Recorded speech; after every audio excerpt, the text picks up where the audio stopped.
दोस्तों, आप सबका बहुत बहुत स्वागत है।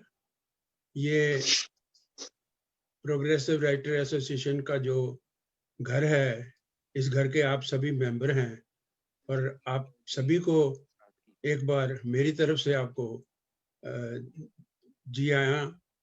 और ख़ास करके ये आज का बहुत उम्दा दिन है जिसमें नूर ज़हीर जी हमारे पास शामिल हैं और ऐसे शख्सियत जिनकी बहुत लंबा सफ़र है, बहुत लंबी लड़ाई है, बहुत लंबा देन है समाज को भी और साहित्य को भी और बाकी सारी कल्चरल साइड को भी।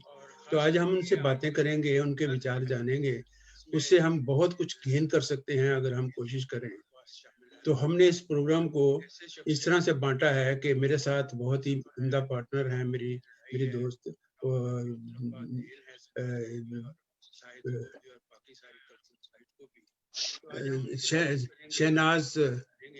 शमनाज शेख जो मेरे साथ हैं और हम दोनों मिलके वो लिटरेरी सवाल करेंगे उनसे और मैं राजनीतिक और बाकी बातों की बात करूंगा, सामाजिक कुछ बातें करूंगा, कुछ दिल्ली की यादें दिलाऊंगा। तो इस तरह से हम लोग बात करेंगे। पर इससे पहले मैं आपको ये बताना चाहता हूँ कि जो ये प्रोग्रेसिव राइटर एसोसिएशन की शुरुआत है, मैं इसको समझता हूँ कि ये 1917 से शुरू होती है, जब रशिया में इनकलाब आया था। उसके बाद वो एक माहौल, एक जज्बा हिंदुस्तानियों के मन में भी आया कि हमारे यहाँ भी वही इंतजाम होना चाहिए, हमारे यहाँ भी उसी तरह का सारा इंतजाम जो पॉलिटिकल इंतजाम है वो होना चाहिए। खैर, लंबी बातें मैं बाद में करूँगा क्योंकि मेरे बहुत सारे एक्सपीरियंसेस हैं जो मैं आपसे शेयर करूँगा। लेकिन उसके बाद फिर चलते चलते लोगों में जैसे राइटर्स में जोश बनता गया, तो 1935 में जब मुल्खराज आनंद, सज्जाद जहीर साहब और लोग यहाँ आए, तो इन्होंने एक मसला अपने आप में उठाया मीटिंग करके कि हमें इस तरह की कोई एसोसिएशन बनानी चाहिए।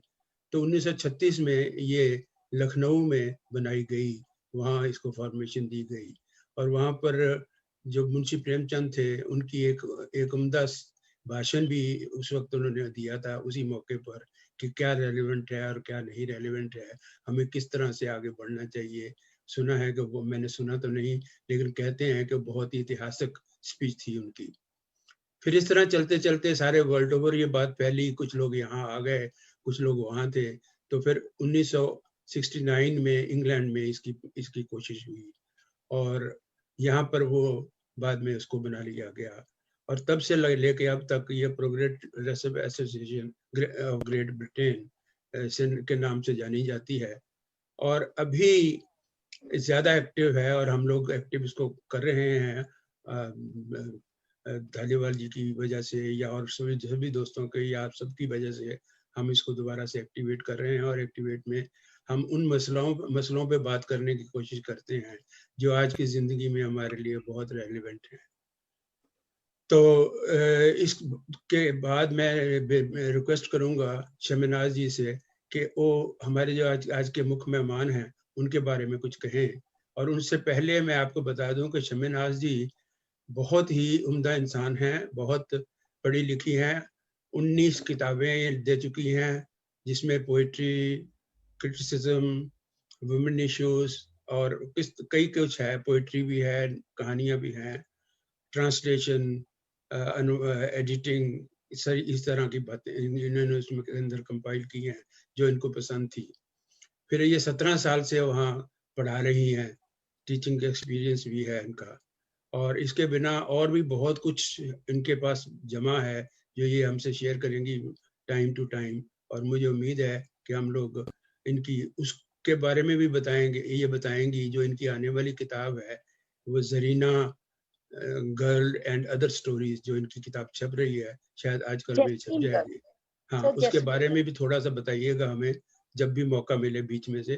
पर मेन हम सारा सुनना चाहते हैं नूर ज़हीर से जी से कि वो हमें अपनी शुरू की ज़िंदगी और किस तरह से इस मूवमेंट के साथ वो जुड़ी और किस तरह आगे चल के उसके अंदर क्या क्या तब्दीलियां आई और किस तरह से लोगों में महसूसियात होती रही वो बताएंगी। पर पहले शमनाज जी इनके बारे में बताएंगे। A very good evening and great salute to all the comrades in India, Pakistan, UK and around the world. Today we have a very special guest who is a revolutionary writer and activist, Noor Zahir, an Indian writer currently residing in UK. So we will be talking to her today, but let us discuss about her work as a writer. So Noor Zahir is a writer, translator, researcher and creator artist who writes in English, Hindi as well as Urdu. Her works include My God is a Woman, which is a novel, and some short story collection in English, Hindi, and Urdu, like Denied by Allah, Sayani Diwani, Mere Hisse Ki Rosnai, Reet Par Phool, Silent Dune, Raging Forest, Patthar Ki Sainik, which is a play for children, and she has written a biography on Faiz Ahmad Faiz, Aaj Ke Naam, and a Buddhist performance translation of Northwestern Himalayas, which is The Dancing Lamp.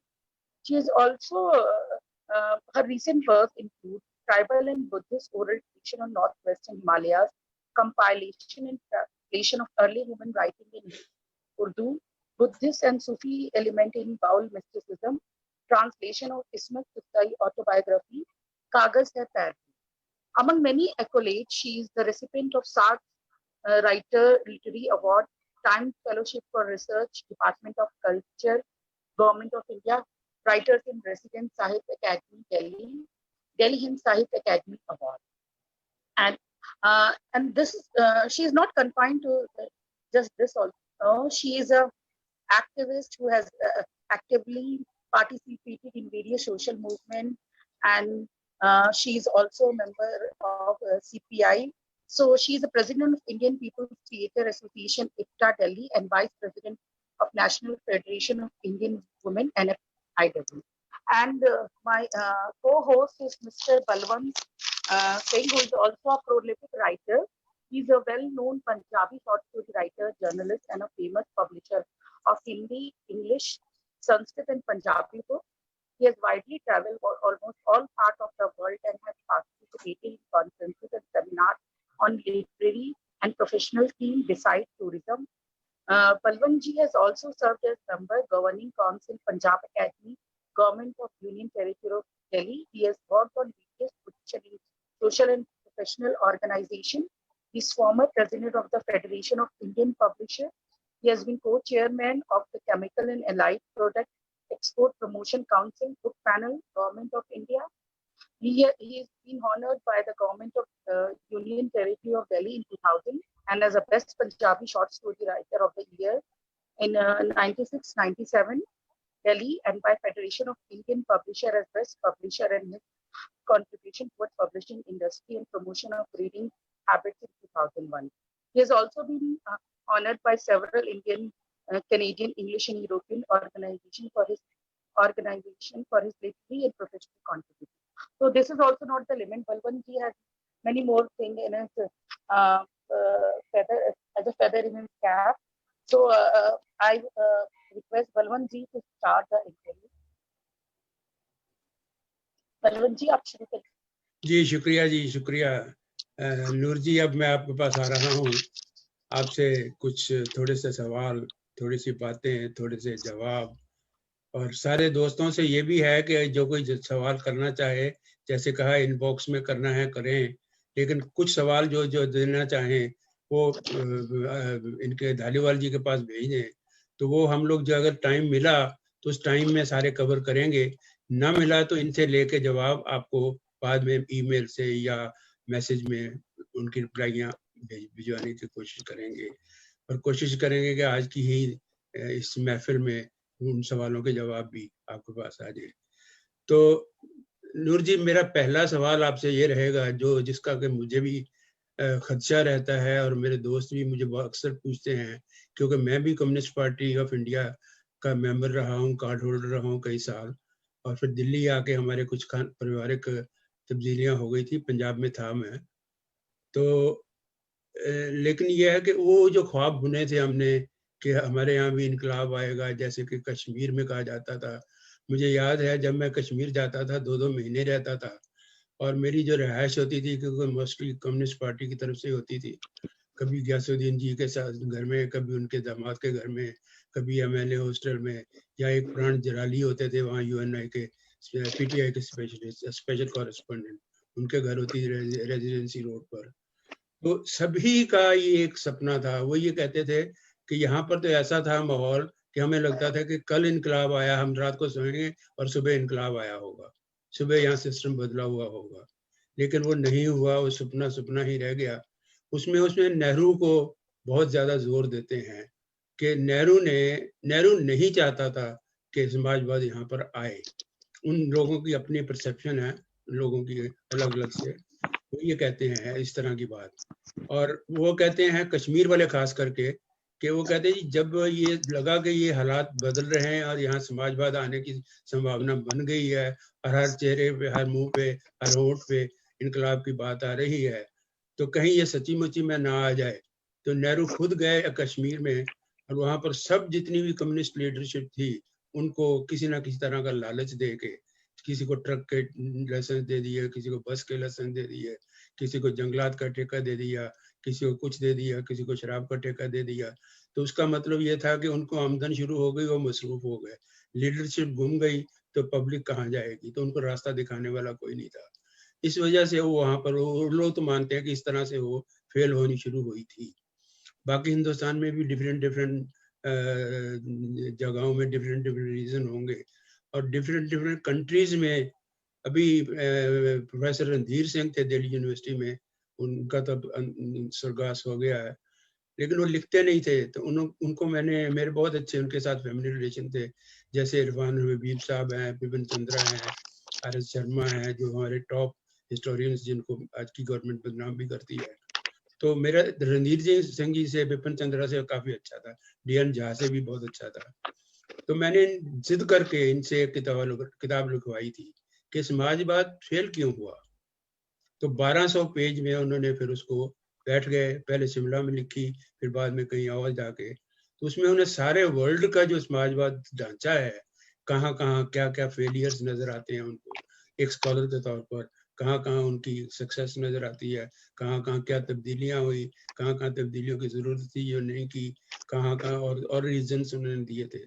तो ये सारी इस तरह की जो academic studies हैं, इनमें तो हमें इस तरह के आंसर्स मिलते हैं।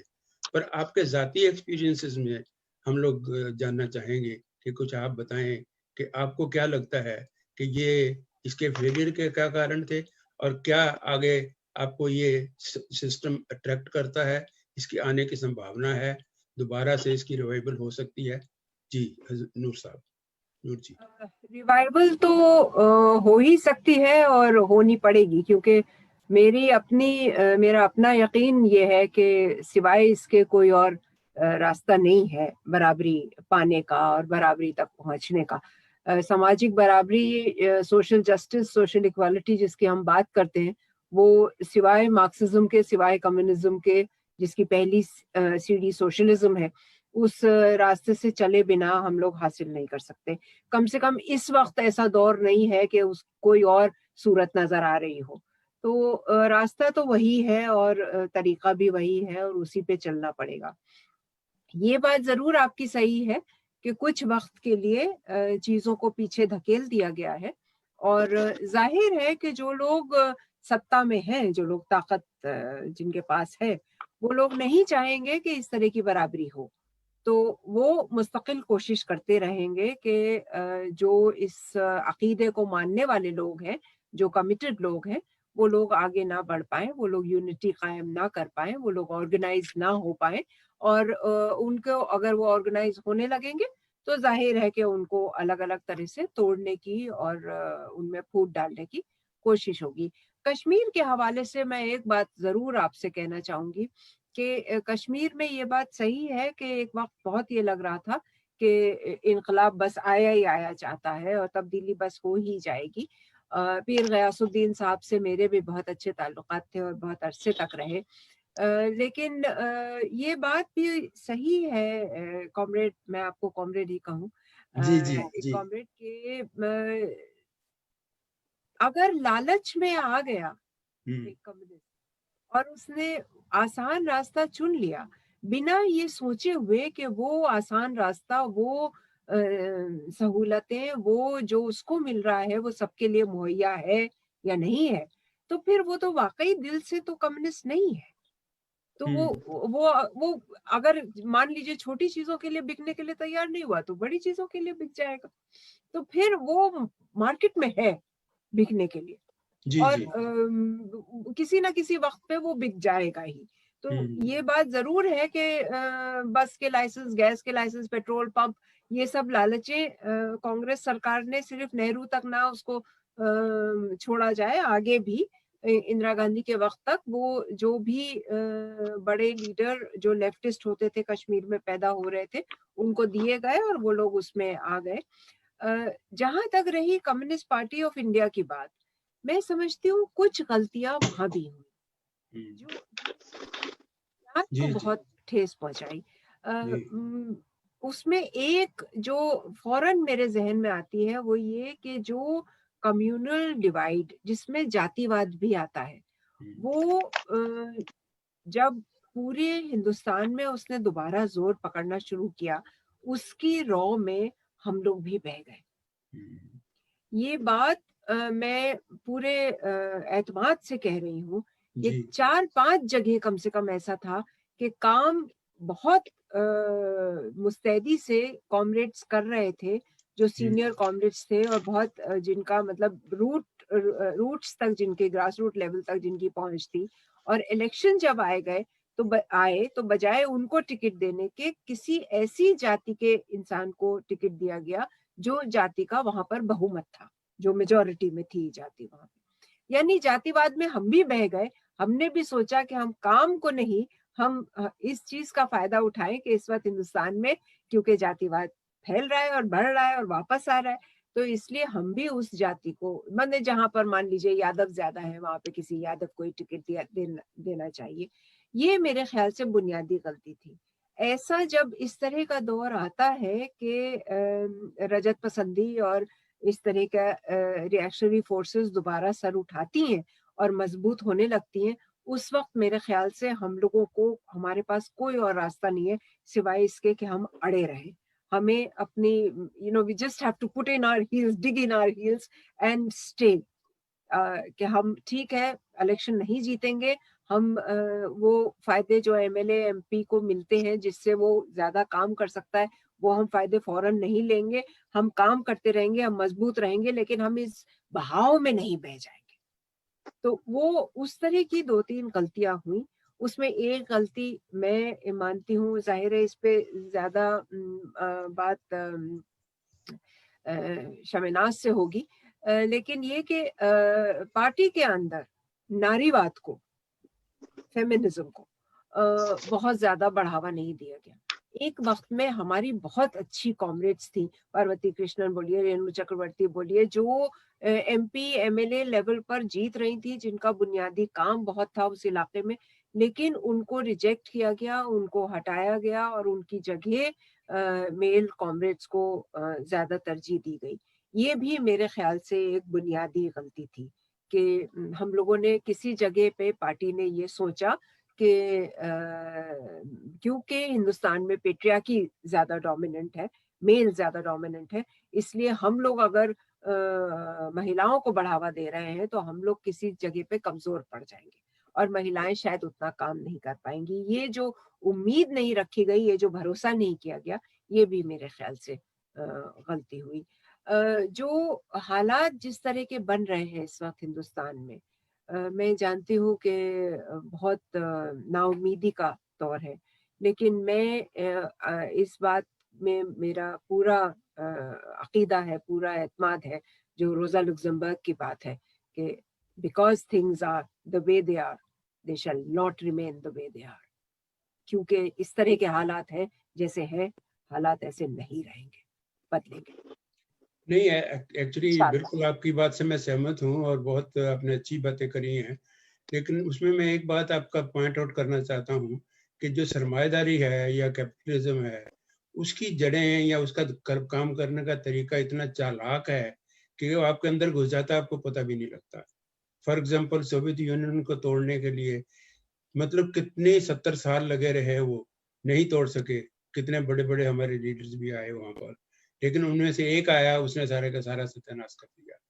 उसने एक की जगह 18 कंट्री 17 कंट्री उनकी करके रख दी। इसी तरह से ही हिंदुस्तान की जो बात है नेहरू की है, नेहरू एक तरह से तो हुकूमत चाहता था, एक तरह से तो हुकूमत पे कुर्सी पे बैठना चाहता था, लेकिन वो भी उतना चालाक नहीं था जितना उसको पीछे से फीड अप किया जाता था कि इसको तोड़ा कैसे जाए। दूसरी बात, जो आपने जातिवाद की बात की है या औरतों की बात की है, उसके अंदर मैं एक डिफरेंट बहस का कभी मुद्दा रखेंगे, क्योंकि मैं समझता हूँ कि जितने भी आज तक हिंदुस्तान पर हमले हुए हैं, जितने भी आज तक, एक पुर्तगालियों ने किया था, एक वहाँ कोचीन उसकी तरफ 2-3 जगह से हुए हैं सारे, बाकी सारे नॉर्थ से हुए हैं। अंग्रेजों ने इकोनॉमी के पर आके कंट्रोल किया, बाकी सब जितने भी, चाहे अब्दाली आया है, चाहे कोई और आया, चाहे तैमूर आया, चाहे सारे जमीन के रास्ते से आए, और इसीलिए औरत को वहाँ छुपा दिया जाता था, औरत को सामने नहीं आने दिया जाता था, क्योंकि गांव के अंदर गांव का जो कॉन्सेप्ट था उसमें लड़की को बाहर। मैं छुपा देने की बात नहीं कर रही हूँ, मैं आज के दौर की बात कर रही हूँ। और आज तो वो दौर नहीं है। हाँ, मैं वही कह रहा हूँ ना तो हमें छुपाने की जरूरत नहीं है। आज अगर हमें लड़ना है तो हमें पूरी ताकत से लड़ना है। हम क्यों आधी ताकत को पीछे रखें? वही आ रहा था कि पहले वो कारण था कि इस तरह से होता था, लेकिन अब तो ये कारण नहीं है। लेकिन फिर भी हम लोग जातिवाद के चक्कर में और दूसरी चक्करों में पड़े हुए हैं। हमें इससे तो निकलना होगा, हमें इंसान को इंसान समझना होगा। कोई जातिवाद नहीं, कोई कुछ नहीं। इसी तरह से जिस तरह से अब जो कुछ हिंदुस्तान में हो रहा है, जो हिंदू धर्म की और बाकी सारी चीजों की ज्यादा जड़त हो रही है, इससे निकलने का कोई इलाज या कोई तरीका आप सोचते हैं?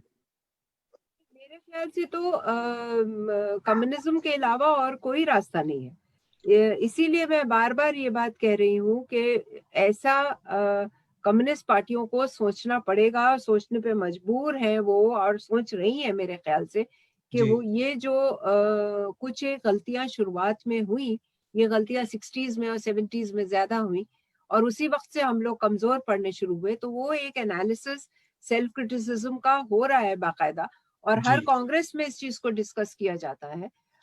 आपने बात उठाई सोवियत यूनियन की, तो मैं एक बात उसके चलते करना चाहूंगी कि ऐसा नहीं है कि गोर्बाचोव के आने से ही पूरी व्यवस्था खत्म हुई या पूरी व्यवस्था टूटी।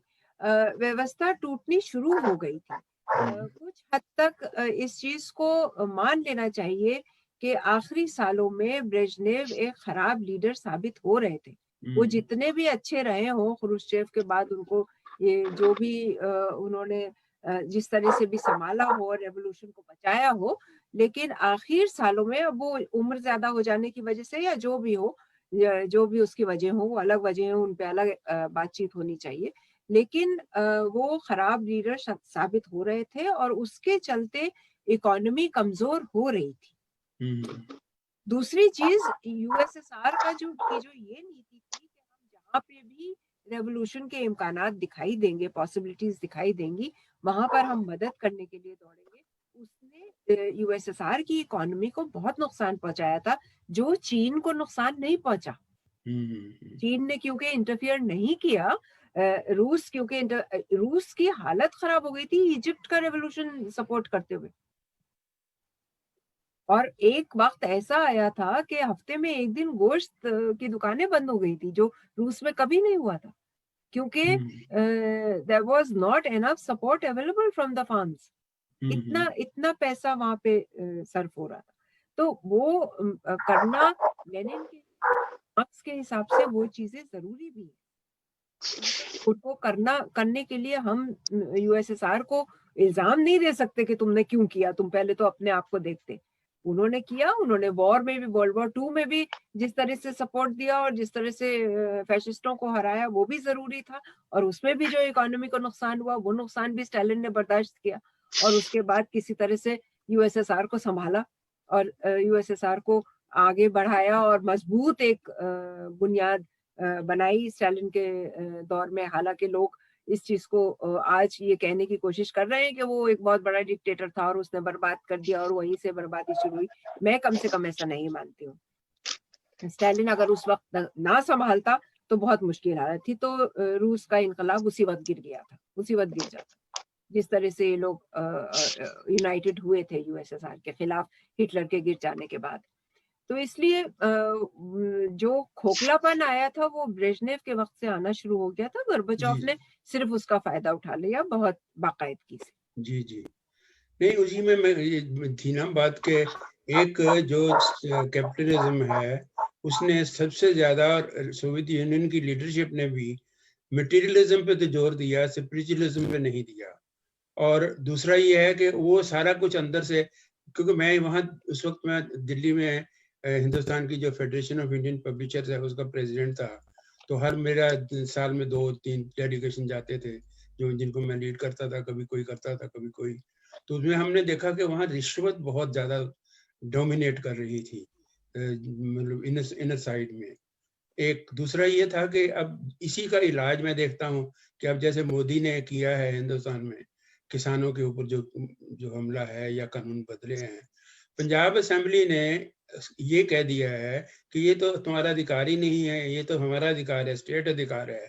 तो स्टेट ने वहाँ पे रेजोल्यूशन पास कर दिया कि इस पर तो सारा कंट्रोल हम करेंगे, और वो उसको इम्प्लीमेंट करने के लिए कह रहे हैं।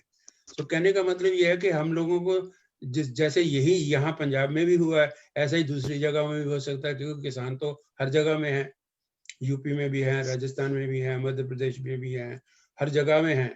तो अगर कोई हमारे जो लीडरशिप है इस एंगल से थोड़ा सोचना चाहे तो क्या आगे क्या पॉसिबिलिटीज आपको आप बहुत सही बात कह रहे हैं। स्टेट लेवल पे या किसी भी लेवल पर लीडरशिप, मतलब गांव में भी, पंचायत भी अगर कोई फैसले लेती है अपने चारों तरफ का माहौल देखते हुए और हालात देखते हुए, तो उन चीजों को मद्देनजर रख के वो फैसले लेती है। और वो फैसले यकीनन चाहे 100% सबके लिए फायदे में के ना हो, लेकिन 90% तो फायदे के होते हैं। लोकल हैं बिल्कुल। लोकल इसीलिए हम लोकल गवर्नेंस की हिमायत करते हैं और हम उसके साथ खड़े होते हैं। और उसी तरह से मैं इस बात को थोड़ा सा आगे बढ़ाते हुए मैं कहूंगी, लीडरशिप अगर चाहे इस वक्त, तो हिंदुस्तान में जिस तरह से रेप बढ़ रहा है तो रेप ना बढ़े। हिंदुस्तान की लीडरशिप की तरफ से कोई भी पहल नहीं है इसके लिए। और इसीलिए हम देख रहे हैं जहां पर खास करके दबाई जाती हैं औरतें, यूपी में, वहां पर तो बहुत ज्यादा बढ़ रहा है और लीडरशिप की तरफ से कोई अल्फाज एक कंडेम करने का एक जुमला नहीं आता इस तरीके से। मैम अगर आपने देखा हो तो नॉर्थ इंडिया और साउथ इंडिया में ये बहुत फर्क है मैम। स्टेटस ऑफ वुमेन जो है नॉर्थ इंडिया से बेहतर साउथ इंडिया में। साउथ इंडिया में अगर आप जाइए तो महिलाएं ज्यादा सुरक्षित है उस तरफ। मेरे ख्याल से मैंने भी जो उस वक्त तो तेलंगाना वजूद में नहीं आया था, तो 4 स्टेट्स थी, 4 स्टेट्स में मैं बहुत घूमी हूँ और अकेले ही घूमी हूँ। और जो अभी बलवंत जी भी बता रहे थे कि जाके ज्यादातर क्या सहारा कौन होता था, पार्टी ऑफिसेस होते थे, कॉमरेड्स ही होते थे, वही लुक आफ्टर करते थे। तो उनके साथ अकेले मैंने बहुत ये किया है और मुझे हमेशा बहुत ही सुरक्षित महसूस हुआ है। आप ठीक कह रही हैं, बिल्कुल ये बिल्कुल सही बात है कि और ये भी है कि मदद मांगने पे मदद मुहैया होती है। मतलब अगर मुझे किसी जगह खतरा महसूस हो रहा है या किसी कम उम्र लड़की को खतरा महसूस हो रहा है तो उसको मदद मिल जाती है। ये नहीं होता कि अच्छा पुलिस स्टेशन में जाऊं तो कुछ पुलिस स्टेशन में ही कुछ हो जाएगा, तो ये खतरा नहीं है।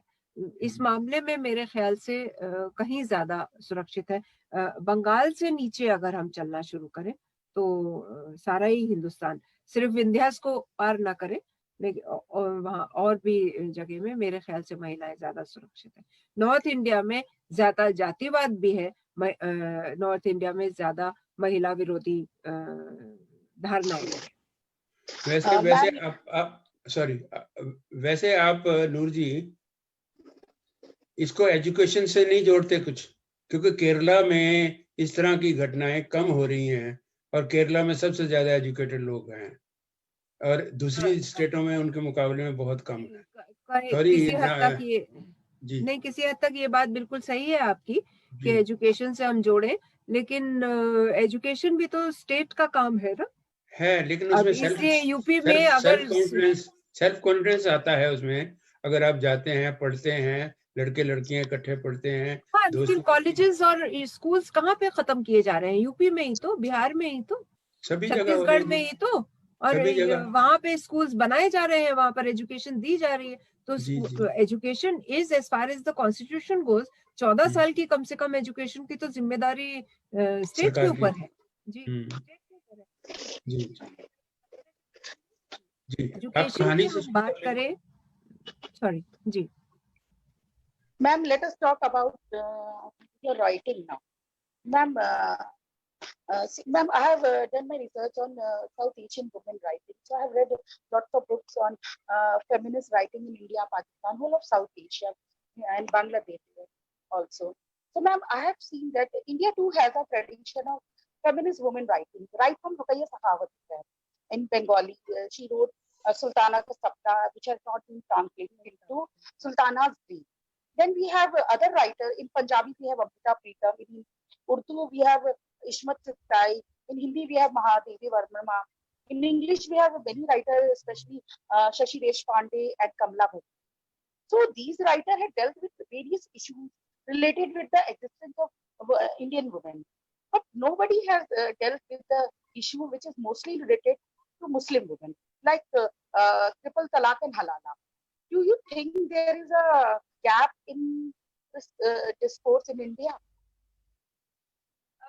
Yes, there is a very big gap, and most of the time, see, people have writers have, even women writers have felt that there are two attitudes. One is that see, I will not touch the minorities because they are already a minority and they are being victimized as it is.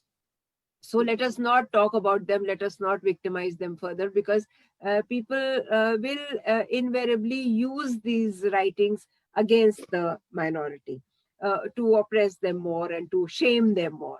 That is one attitude.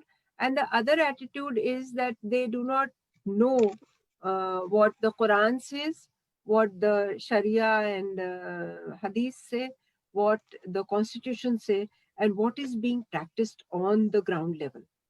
See, that is very important. It is most of us say कि कुरान तो ऐसा नहीं कहती, कुरान में तो ऐसा नहीं लिखा है, हदीस तो ऐसी नहीं है। वो बातें अपनी जगह सही है, लेकिन ग्राउंड लेवल पे क्या हो रहा है भाई, वो भी तो बताओ, वो भी तो देखो थोड़ा सा। और जब तक वो नहीं देखोगे तब तक कैसे आप ये सिर्फ ये कहते रहें कि उस तरह से अगर देखा जाए तो जो शरिया में है वो तो एक तरह से हवाई बात हो गई, क्योंकि जमीन पे तो उसको प्रैक्टिस ही नहीं किया जा रहा। तो जमीन पे क्या हो रहा है उसका कंपैरिजन होना, और कॉन्स्टिट्यूशन क्या राइट्स हिंदू वुमेन को दे रहा है, क्रिश्चियन वुमेन को दे रहा है, सिख औरतों को दे रहा है, उसके साथ कंपैरिजन होना जरूरी है। Ma'am, in more than 22 Muslim countries, including Pakistan and Bangladesh, the practice of triple talaq is forbidden. What is the reason that it is still prevalent in India? Though Indian Muslims are considered as more progressive than the Muslim of Middle East and Afghanistan and other countries. I have some very fundamental differences with the Muslim personal law. The way Constitution allows the minorities to practice their own law, because I have, in my study, I have found that most of it is centered around the family and the woman. So it's not, कोई मुसलमान ये नहीं कहेगा कि ठीक है अगर मैं चोरी करता हुआ पकड़ा जाऊं तो अकॉर्डिंग टू शरिया लॉ मेरे हाथ काट दिए जाए, कोई मुसलमान नहीं कहेगा। जहां तक ट्रिपल तलाक की बात है वो जरूर ट्रिपल तलाक पे इंसिस्ट करते रहेंगे, वो जरूर 4 शादियों पे इंसिस्ट करेंगे कि नहीं वो 4 शादी रहे, चाहे मैं करूं या ना करूं, और मिसाल देंगे ये कि हम तो बहुत अच्छे हैं, हमने तो कभी नहीं की, कभी नहीं सोचा। तो फिर अगर है भी तो क्या फर्क पड़ता है।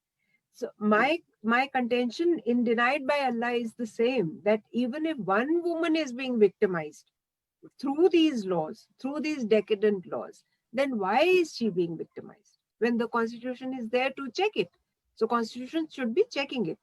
अभी ये मसला जो है हिंदुस्तान में मर्दों ने अपनी, मुसलमान मर्दों ने अपनी नाक का बना लिया है कि अगर हम इसको ये तब्दीली होने देते तो कहीं ना कहीं हमारी नाक नीचे हो रही। तो ये मुसलमान मर्दों से, मुसलमान मौलवियों से बात करने की जरूरत है, और मेरे ख्याल से बात करके काफी चीजें सॉल्व हो गई हैं। जो सुप्रीम कोर्ट के सामने जो जुलूस निकला था, जिसके बाद ट्रिपल तलाक का फिर मामला पूरा उठाया गया, उसमें वो 9,000 लोगों ने उसको अटेंड किया और उसमें बहुत मर्द थे, क्योंकि मर्द भी नहीं चाहते हैं कि ये जाति चलती रहे। तो ये जरूरी है मेरे ख्याल से कि उनको भी ऑन बोर्ड लिया जाए। ये लड़ाई हम लोग ना, दूसरी लड़ाइयां हम आधी ताकत से लड़े, ना ये लड़ाई हम आधी ताकत से लड़े। Ma'am, through your stories, you have raised many sensitive issues like triple talaq, halala, khula, and nikah, which nobody else has discussed earlier. How has the society accepted these narratives, which were not discussed earlier? And did you got support from the writers and intellectuals, those who call themselves as progressive? Well, writers, I will be very frank, women writers have been very supportive. Even women poets have been very supportive.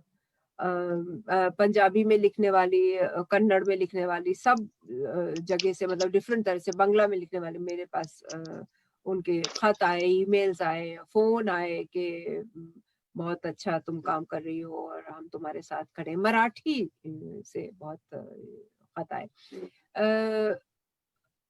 मुझे इस बात को कहने में कोई हिचकिचाहट नहीं है कि मर्दों से उतना सपोर्ट नहीं आया। मुझे ये लगा था कि कम से कम हिंदू मर्द राइटर्स जो हैं, मेल राइटर्स, वो तो कम से कम मेरे साथ खड़े होंगे इस मामले में।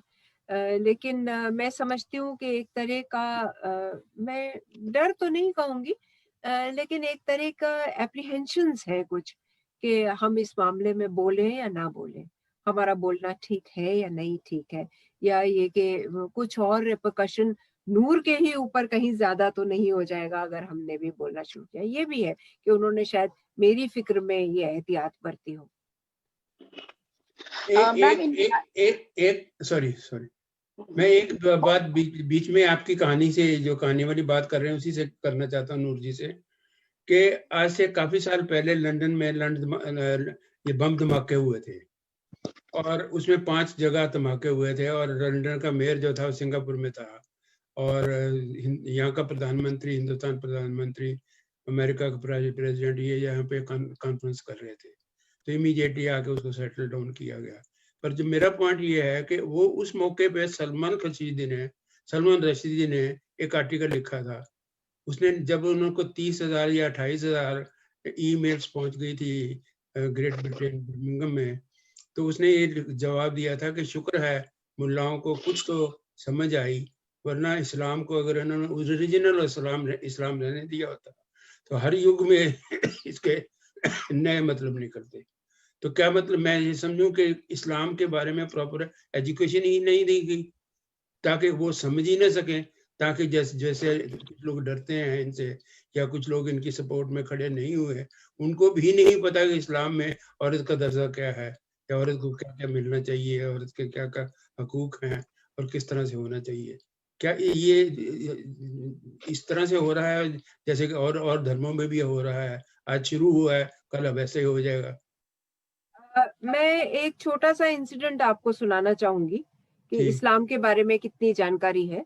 मेरी बेटी स्कूल में चौथी की किताब, 4th स्टैंडर्ड की किताब लेकर के आई और कहने लगी कि माँ देखिए ये इसमें ईद के बारे में क्या लिखा हुआ है। ईद के बारे में लिखा हुआ है कि ईद उल फित्र जो है वो हजरत मोहम्मद की पैदाइश का दिन है।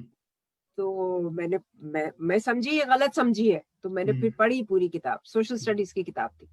फिर मैं अगले दिन पहुंची स्कूल में, मैंने कहा ये तो गलत है, ईद उल फित्र तो रमजान का महीना जो खत्म होता है उस पे मनाई जाती है, ये हजरत मोहम्मद से तो कोई इसका ताल्लुक ही नहीं है। तो वो कहने लगी नहीं आप कैसे ऐसे कह सकती है, ये तो किताब में लिखा हुआ है। That is the level of knowledge of Islam in India and that has been deliberately done कि जानकारी ना पहुंचे। औरतों के मसले में आप ये देखिए कि ट्रिपल तलाक मर्द दे सकता है, औरत ट्रिपल तलाक नहीं दे सकती। ये कितने लोगों को जानकारी है? ज्यादातर लोग समझते हैं कि जैसे मर्द दे सकता है वैसे औरत भी 3 बार तलाक करके अलग हो सकती है।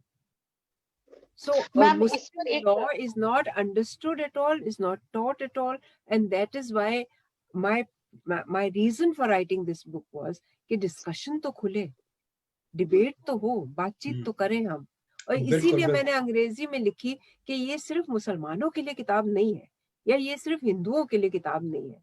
ये लोग, ज्यादा से ज्यादा लोग पढ़ें और इस पर बहस शुरू हो। मैम जैसे फेस्टिवल है ना, ईद उल फित्र, ईद उल जुहा, तो अक्सर मेरे पास भी मेरी सहेलियों का फोन आता है, ये सिवाई वाली ईद है या बकरे वाली। मैम इस तरह के नैरेटिव है।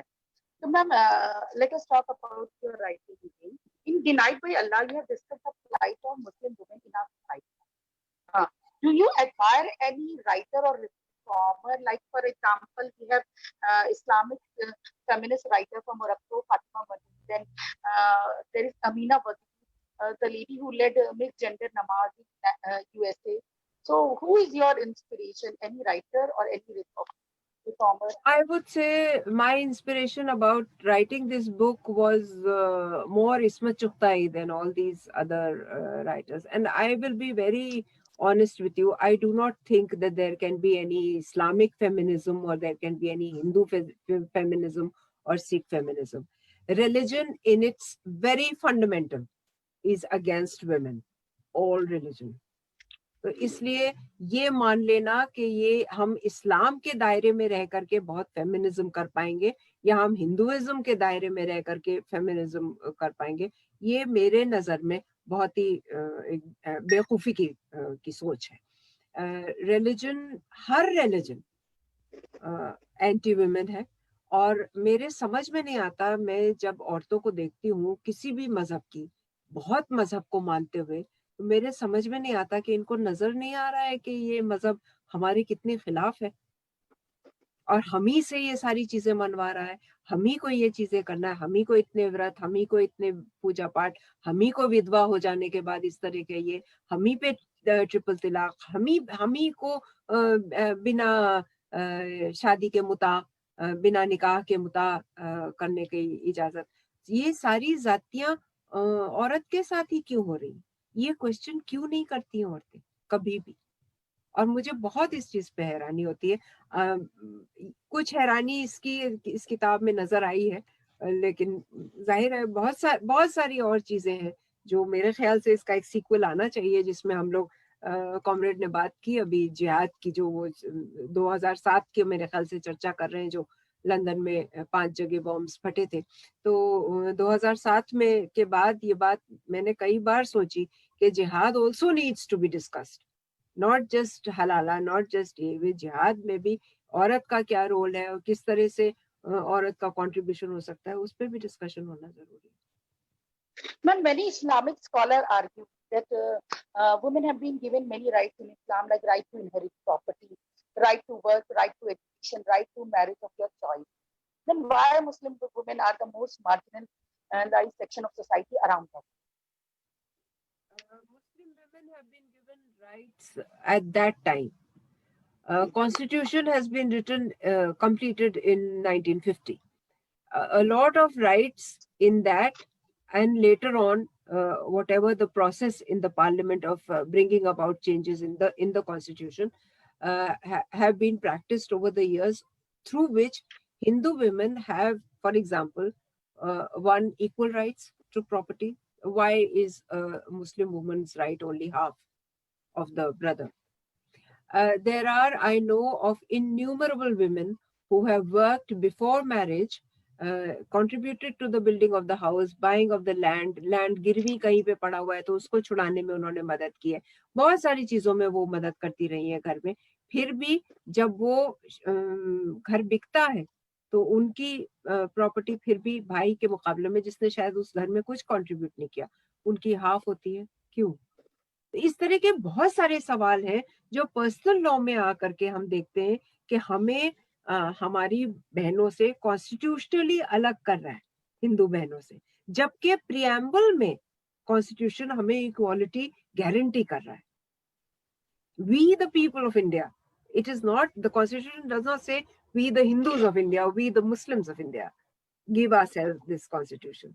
प्रियम्बल में हमें कहा जा रहा है कि हमारे हक बराबर है, तो हमें वो बराबर हक चाहिए। Recently, the issue of triple talaq and halala were very much discussed in political sphere of India by the so-called supporter of Muslim women. Do you think that these practices can be abolished by law? But see, there is a distance between law and what is happening socially.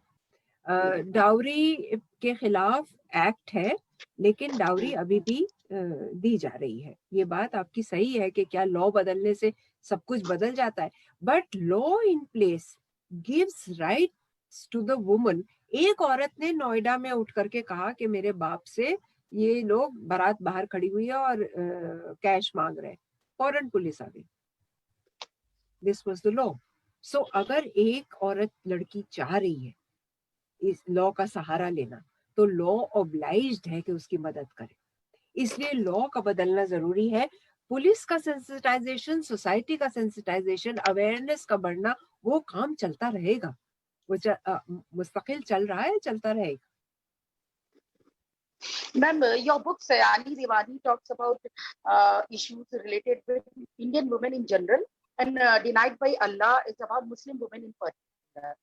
Do you find any difference between plight of Muslim women of India and women of other communities? Well, there are many similarities as well.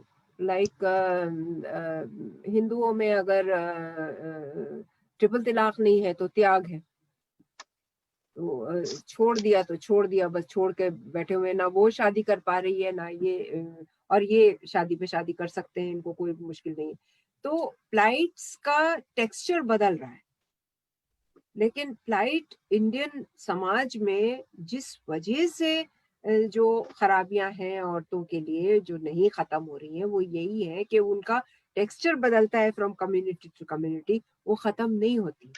Her community अपनी पीठ ये कह करके ठोक लेती है कि सब हमारे यहाँ नहीं होता ट्रिपल तलाक. अरे भैया, तो तुम्हारे यहाँ त्याग होता है.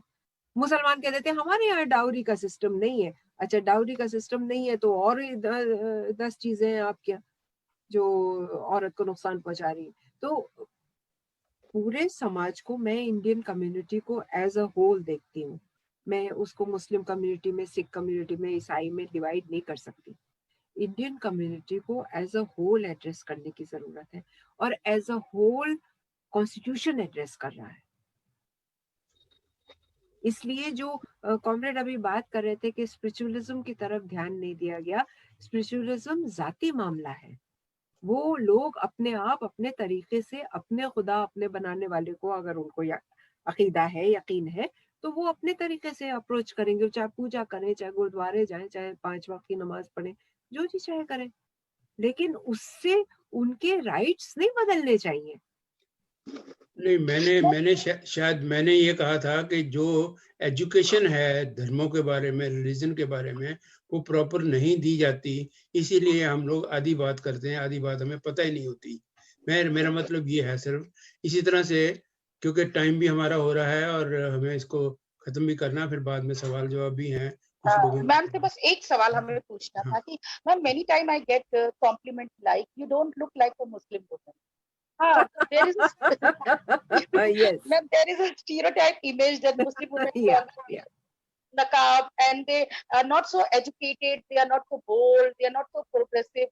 Though we have an example of Razia Sultan, who was the first lady who sat on the throne in the medieval era, but still, when a progressive Muslim woman goes out, she usually gets this kind of compliment. You don't look like Muslim women. ये सिर्फ Muslim women के साथ नहीं है. मैं आपको मजाकिया एक वाकया बताऊं. मेरे बहुत अच्छे दोस्त हैं जो सिख हैं और बहुत बहुत अच्छे डॉक्टर हैं, हार्ट स्पेशलिस्ट हैं. तो वो मुझे मजाक में बता रहे थे कि आप सोच नहीं सकती कॉमरेड, मैं कितनी बार ये सुनता हूँ कि अरे आप सिख हैं और आप डॉक्टर हैं. मतलब उन माना जाता है कि सिख है तो ट्रक ड्राइवर होगा या कुछ इस तरीके. It is so, India lives in stereotypes. जब, और उसके लिए बहुत हद तक फिल्में भी, हिंदुस्तानी फिल्में भी रिस्पॉन्सिबल हैं कि मुसलमान अगर आ रहा है तो वो स्कल कैप पहने हुए होगा और वो हर बात पे इंशाल्लाह और माशाल्लाह कहेगा. सिख अगर आ रहा है तो वो बहुत स्ट्रॉन्ग और मजबूत उस तरह का होगा, ऊंचा लंबा. पीपल आस्क मी, अरे तुम नकाब नहीं ओढ़ती, लाइक दिस. खैर, लंबी बात करती रही हूँ. बलवंत जी, आप कुछ पूछना चाहेंगे? हाँ जी. आप पूछिए मैम से अगर कुछ पूछना चाहे। हाँ, मैं वही पूछ रहा था कि जैसे उन्होंने बताया है, और मुझे भी ये लगता है कि हर मजहब के अंदर, चाहे वो क्रिश्चियनिटी हो, चाहे वो हिंदू हो, चाहे मुस्लिम हो, चाहे सिखिज्म हो, लेकिन या और भी कोई दूसरी छोटी कम्युनिटीज भी हैं, किसी में भी औरत सबसे ज्यादा बड़ी विक्टिम है। मैंने बहुत कहानियां लिखी हैं, और मेरे ख्याल से मेजॉरिटी शायद 75% से ऊपर, या 90-80% में वुमेन ही मेरा करेक्टर है, जिसमें वुमेन पे ज्यादती हो रही है, वुमेन पे ज्यादती हो जाती है अनकॉन्शियसली, उसके बारे में मैंने लिखा है। लेकिन जो अभी आप बात कर रही थी ना, उसी में मैं एक बात ऐड करना चाहता हूँ कि जो सिखिज्म शुरू हुआ था, सिखिज्म में औरत को बराबर का दर्जा दिया गया। हालांकि बाद में उसको, सिखिज्म को भी उल्टा पुल्टा कर दिया सारा कुछ, और उसके जो असूल थे सारे खत्म कर दिए गए। वरना औरत को हर गुरु ने अपने साथ बिठाया, हर एक का बराबर का हक दिया, हर एक को बराबर की इज्जत दी, हर एक को सोसाइटी के अंदर रहने का बराबर का जज्बा दिया, हर तरह से। लेकिन बाद में ये बदला, जैसे जैसे ब्रिटिश गवर्नमेंट गई और बाद में ये हमारे कानून आए। अब आज भी लड़की, अगर एक बाप के 5 बच्चे हैं तो 3 लड़के 2 लड़कियां हैं, और 3 लड़कों को ही वो जमीन जाएगी, 2 लड़कियों को ये कह के टाल दिया जाता है कि जी आपकी तो हमने सारी पढ़ाई में और शादी में खर्च कर दिया, डॉरी में दे दिया, या आपको हेल्प कर दिया, आपका तो जो हिस्सा था पूरा हो गया। सो इसके बारे में कह लें, फिर उसके बाद हम क्वेश्चन आंसर रखते हैं। सही कह रहे हैं आप, मैं पूरी तरह से एग्री करती हूँ कि हर मजहब में ये शुरुआत कैसे हुई, कितना किसने, कौन से प्रॉफिट ने, कौन से गुरु ने कितना ये दिया, वो तो सब भूल गए लोग, जी और पेट्रियार्की फिर से पूरे अपने जोर पे वापस आ गई। जी इसीलिए मैं बार बार ये बात कहती हूँ कि हमें पेट्रियार्की को कभी भी खत्म नहीं समझ लेना है। ये लड़ाई मुस्तकिल की है और ये लड़ाई चलती रहनी है। कभी भी ये नहीं सोच लेना है कि ठीक है हमारे आसपास जो माहौल है वो तो बेहतर हो गया, या हमारी कम्युनिटी ने इतना सा पा लिया लॉ के थ्रू या किसी भी थ्रू, तो बाकी सब जगह ठीक है। ऐसा नहीं है। पूरे समाज को, कम से कम हम इंडियन समाज को ही माने अगर, तो इंडियन समाज को, साउथ एशिया को पूरे को एज अ होल एड्रेस करने की जरूरत है कि वहां पर कहाँ कहाँ पर किस किस तरह से चेंजेस की और रिफॉर्म्स की जरूरत है। जी, मैं असल में वही बात कह रहा था। मैंने अभी रिसेंटली मेरी किताब आई है, उसका नाम है कदमा दे निशान। उसके अंदर मैंने यही कहा है कि जो आज़ादी की लड़ाई थी, उसमें तो मुस्लिम और सिख, हिंदू सब मिलके इकट्ठे बाजू से बाजू मिला के लड़े थे। सबसे ज्यादा कुर्बानियां सिख कम्युनिटी ने दी। सबसे ज्यादा तोपों के आगे जो नामधारियों को उड़ाया था उन्होंने, वो सबसे आगे आए। और भी जगह, चाहे गदर पार्टी हो, चाहे दूसरी पार्टी हो, सब जगह उनकी सारी की कुर्बानियां हैं। लेकिन 47 के बाद उनको क्या दिया? उनको नौकरी तक नहीं दी। और वो फिर आखिर में उनके पास 2 ही चीजें बची थी, एक ट्रक ड्राइवरी और एक मिलिट्री फौज। तो जितने भी पंजाबी थे ये सारे उस तरफ को मुड़ गए, कुछ लोग विदेश में आ गए। उस विदेश वाली किताब में मैंने ये लिखा है कि वहां माइग्रेट क्यों किए ये सब लोग। अगर वहां हमको रोटी मिलती, वहां हमें काम मिलता, तो हमें यहाँ आने की जरूरत नहीं थी।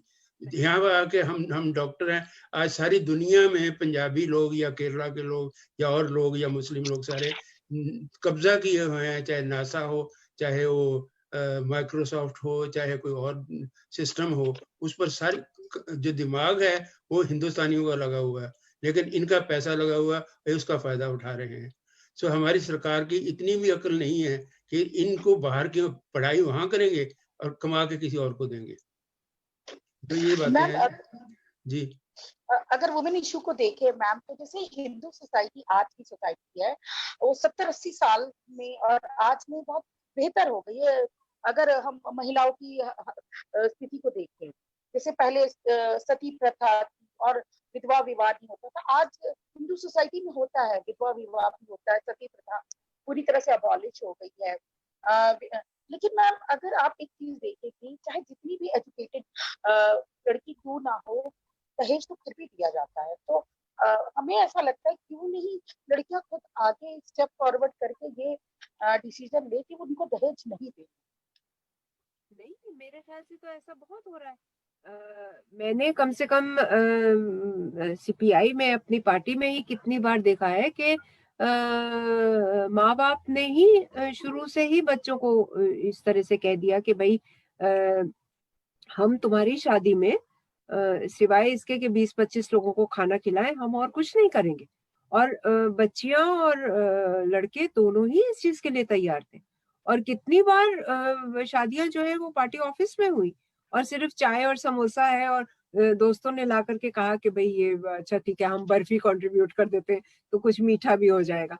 तो ऐसा नहीं है कि लड़कियां और ये नहीं कर रही हैं। कुछ हद तक समाज का, वही मैं जो बोल रही हूँ कि एक बैकलैश होता है, एक बैकलैश भी हुआ है कि हम इस तरह की बराबरी की शादी, इस तरह की शादी जिसमें बड़ा खर्चा ना हो। और वही जो कॉमरेड कह रहे थे कि कैपिटलिज्म अलग अलग रूप में नजर आता है, तो कैपिटलिज्म ने जिस तरह का बाजार खड़ा किया है, शादी जो है वो तो बाजारवाद का सीधा सीधा एग्जाम्पल है कि इस तरह का लहंगा, यहाँ से बाल बनवाएंगे आप, यहाँ की चुनरी पहनेंगे, इस होटल में शादी होगी, इतनी इतनी डिशेस होंगी। What is this except market? तो उस मार्केट के हम भी शिकार हो रहे हैं और उसके भी खिलाफ उतना ही लड़ने की जरूरत है। जी जी, बिल्कुल बिल्कुल। सो हम लोग इसको तो बहुत लंबी बहस है, हम इसको तो करते रहेंगे और आपसे गाइडेंस लेते रहेंगे, आपसे पूछते रहेंगे, आपको तकलीफ देते रहेंगे। जहां हमें प्रॉब्लम आएगी आपसे पूछेंगे और उम्मीद है आप हमें गाइड करते रहेंगे, बड़े होने के नाते या तजर्बेकार होने के नाते और मेरे दिल्ली वासी होने के नाते, इसलिए भी मैं महिला होने के नाते आपसे डिस्कस करेंगे। हाँ जी, महिला होने के नाते बिल्कुल। तो शुरू में अभी कहनी चाहिए थी, मैं 1 मिनट लूंगी। जी बहुत शुक्रिया प्रोग्रेसिव राइटर्स एसोसिएशन यूके का, उन लोगों ने मुझे ये प्लेटफॉर्म मुहैया किया और इतनी अच्छी बातचीत हो रही है, आगे भी होगी। तो बहुत शुक्रिया, थैंक यू दिल सो नहीं मच। करता जी, हमारे साथ कुछ कॉमरेड और हैं। दिल नहीं करता नूर जी आपको छोड़ने का, आपसे बातें करते रहने का दिल है, लेकिन अब मजबूरी है टाइम की, सब लोगों की, और सबने अपने अपने काम पे भी जाना है, किसी ने कुछ करना है। मैम हमारे साथ कुछ और कॉमरेड हैं, वो भी आपसे बात कुछ हाँ, सवाल वो उसी पे आ रहा हूँ मैं, उसी पे आ रहा हूँ कि जिन जिन के भी सवाल हैं या एक एक करके या किसी तरह से कोई तो तरीका बना लें। पहले कौन कुछ पूछना चाहता है? चैट पे भी सवाल आया हुआ था कि क्या मर्द और औरत के बीच में अगर रिश्ता खत्म कर दिया जाए, पूरी तरह से एनार्की रहे, तो क्या वो बेहतर रहेगा या वो गलत रहेगा? तो मैं कहें तो उसका जवाब दे दूं? आप दे दीजिएगा, लेकिन मेरा अपना मानना ये भी है, इसमें ऐड जरूर कर दीजिए, जहां जहां एजुकेशन आई है वहां वहां औरत मजबूत हुई है, कमजोर नहीं हुई है। और आज जो ये बता रही हैं कि आज औरतें बराबर की हुई हैं, और ये जैसा आपने बताया है सीपीआई में, मैंने भी ऐसी बहुत सारी शादियां बिल्कुल देखी, देखूंगी, आई एम श्योर। और यहाँ तक के मेरे मैम वाइफ के हमने नाना अपने जी, यहाँ नहीं देखा ना। मेरे वाइफ के नाना जी शादी छोड़ के चले गए थे। वो कहते थे, मेरे ससुर साहब कहते थे दहेज दिखाओ, वो कहते थे नहीं, कन्यादान कर रहे हैं, हमने नहीं दिखाना, हमने 5 कौलियां दी हैं बस, और कुछ नहीं दिया। यानी कहने का मतलब यह है कि अगर कोई देता भी था तो दान समझ के देता था, उसको दिखावा करके नहीं देता था। और ये बहुत घरों में अभी भी प्रथा है, बहुत। मैं तो पंजाब से हूँ करके पंजाब को पता है। सो इसलिए वो बात एजुकेशन की बहुत जरूरी है कि जो लोग पढ़ जाती हैं वो अपने पैरों पर खड़ी जा जाती हैं। 2 कारण से, एक तो उनकी नॉलेज बड़ी अपलिफ्ट हो जाती है, दूसरी उनकी आमदन जो है इकोनॉमिक तौर पर अपने आप पे स्टैंड करने लग जाती है। यही सबसे बड़ी ताकत है मेरे ख्याल से। जी, किसी कॉमरेड को क्वेश्चन पूछना है तो आप लोग पूछ सकते हैं। हम लोग एक अपने आप मैं को उसका म्यूट कर। जवाब दे रही थी, वो एनआरकी का, कि अगर रिश्ता खत्म ही कर दिया जाए, मर्द और औरत के बीच में कोई फॉर्मेलिटी वाला फॉर्मल रिश्ता ना ही बनाया जाए, तो क्या उसका क्या नतीजा होगा? मेरे ख्याल से ये बात उन दोनों तक सीमित रहनी चाहिए। अगर उन लोगों को ये जरूरत महसूस होती है, एक मर्द और एक औरत को, कि उन्हें किसी तरह का रिश्ता बनाना है, चाहे वो लीगल हो चाहे वो मजहबी हो, तो उनको इजाजत होनी चाहिए। अगर वो ना रखना चाहें कोई रिश्ता इस तरह, तो उनके ऊपर भी कोई जोर जबर नहीं होना चाहिए।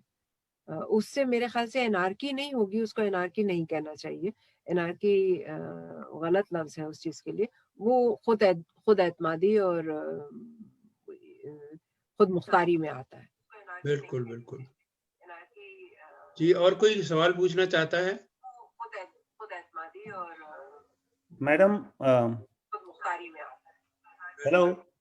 हाँ जी तालीवाल जी बोलिए। और कोई सवाल पूछना चाहता है? मैडम बहुत ਵਧੀਆ ਤੁਹਾਡੀ ਜਿਹੜੀ ਸੀ ਇੰਟਰਵਿਊ ਸੀ। ਇੱਕ ਸਵਾਲ ਮੇਰੇ ਮਨ ਦੇ ਵਿੱਚ ਆਂਦਾ ਹੈ। हाँ जी तालीवाल जी और कोई सवाल पूछना चाहता है? मैडम हाँ जी बहुत बढ़िया ਤੁਹਾਡੀ आवाज इको कर रही सर आपकी, आप 2 डिवाइस से कनेक्टेड हैं शायद। आपकी आवाज इको कर रही है मोहिंदर सर, आपकी आवाज इको कर रही है, शायद आप 2 डिवाइस से कनेक्टेड। मेरे ख्याल में तो ठीक ही लगता सी। हेलो ठीक है, अब ठीक है। हेलो अब ठीक है जी। ठीक है, अब ठीक है जी। जी पूछिए। हाँ जी। ਜਿਹੜੇ ਇੱਥੇ ਯੂਕੇ ਦੇ ਵਿੱਚ ਇੱਕ ਪਿੱਛੇ ਸਰਵੇ ਹੋਇਆ ਸੀਗਾ ਅਬਾਊਟ 3 ਸਾਲ ਪਹਿਲਾਂ ਕਿ ਜੋ ਯੰਗਸਟਰ ਨੇ ਇੱਥੇ ਉਹਨਾਂ ਚੋਂ ਅਬਾਊਟ 55% ਉਹ ਕਿਸੇ ਰਿਲੀਜਨ ਦੇ ਵਿੱਚ ਜਿਹੜਾ ਹੈਗਾ ਉਹ ਬਲੀਵ ਨਹੀਂ ਕਰਦੇ। ਔਰ ਇਹ ਸਿਰਫ ਯੰਗਸਟਰਸ ਦੀ ਗੱਲ ਸੀਗੀ।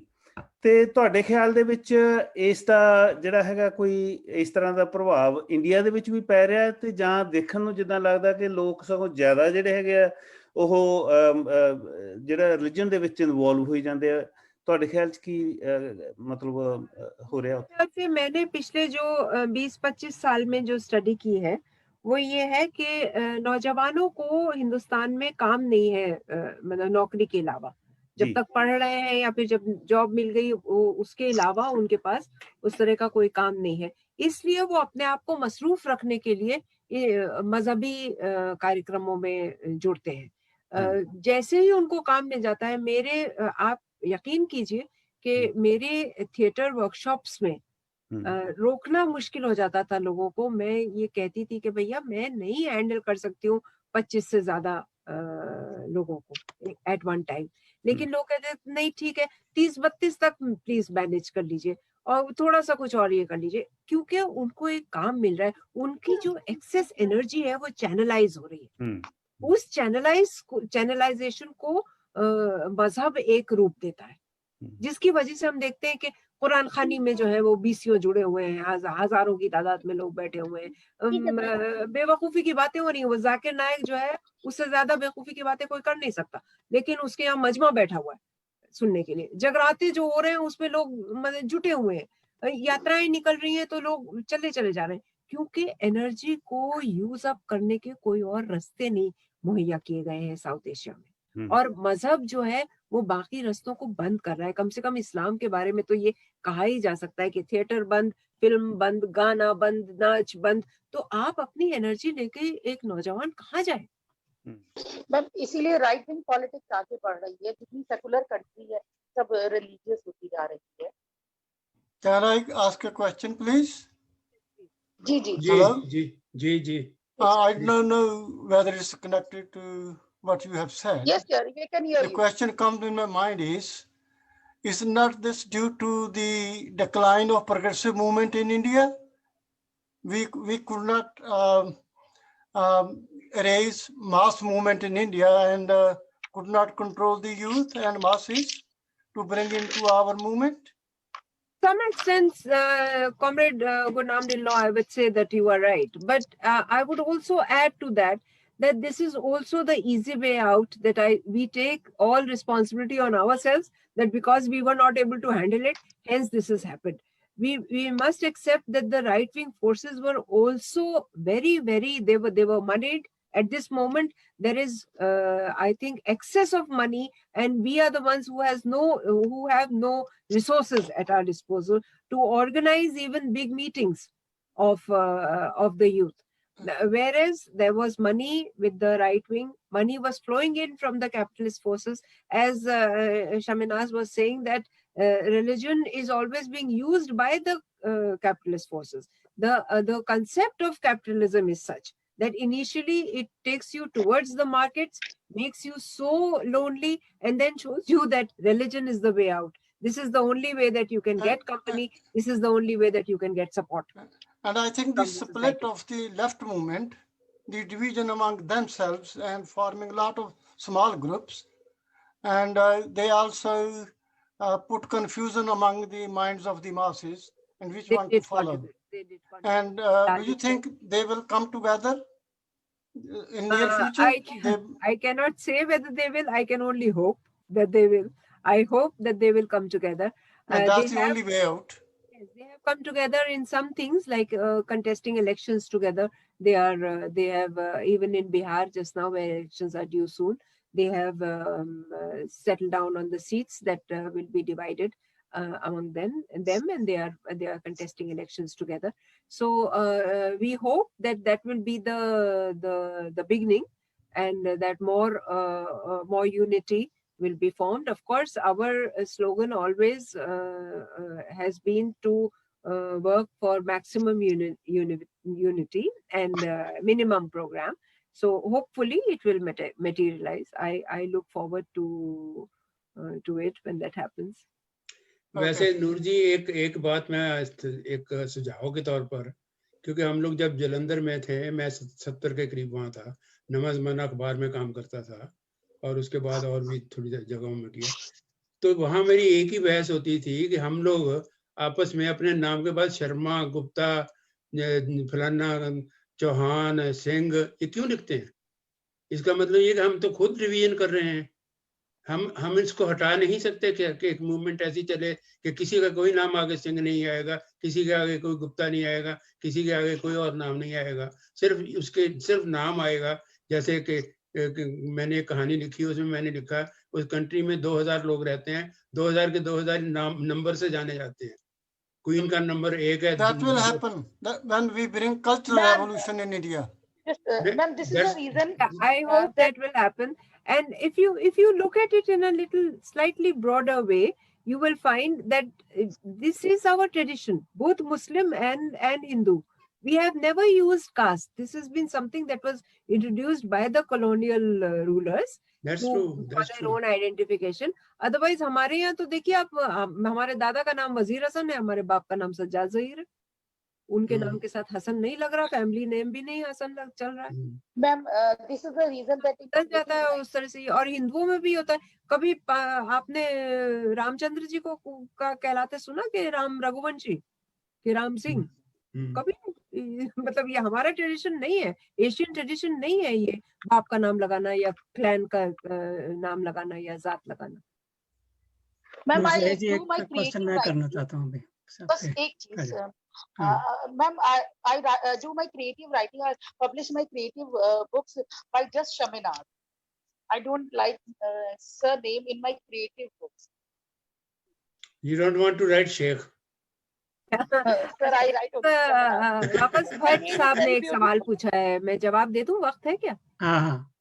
वो एक कंपैरिजन पूछ रहे थे सदर्न इंडिया में और नॉर्दर्न इंडिया के प्रोग्रेसिव मूवमेंट्स में। जो बात फौरन ख्याल में आती है वो ये भट्ट साहब, वो के जबान की लड़ाई साउथ इंडिया में इतनी ज्यादा नहीं है। नॉर्थ इंडिया में हिंदी, उर्दू, इसकी लड़ाई इतनी ज्यादा चली है और इतनी डीप रूटेड हो गई है, उसमें सारी डायलेक्ट्स मारी गई हैं जिसमें बहुत अच्छा अदब पैदा हो रहा है। ब्रज भाषा में, भोजपुरी में बहुत कुछ लिखा जा रहा है, लेकिन उसकी चर्चा नहीं होती क्योंकि हम उर्दू और हिंदी में इतने ज्यादा उलझे हुए।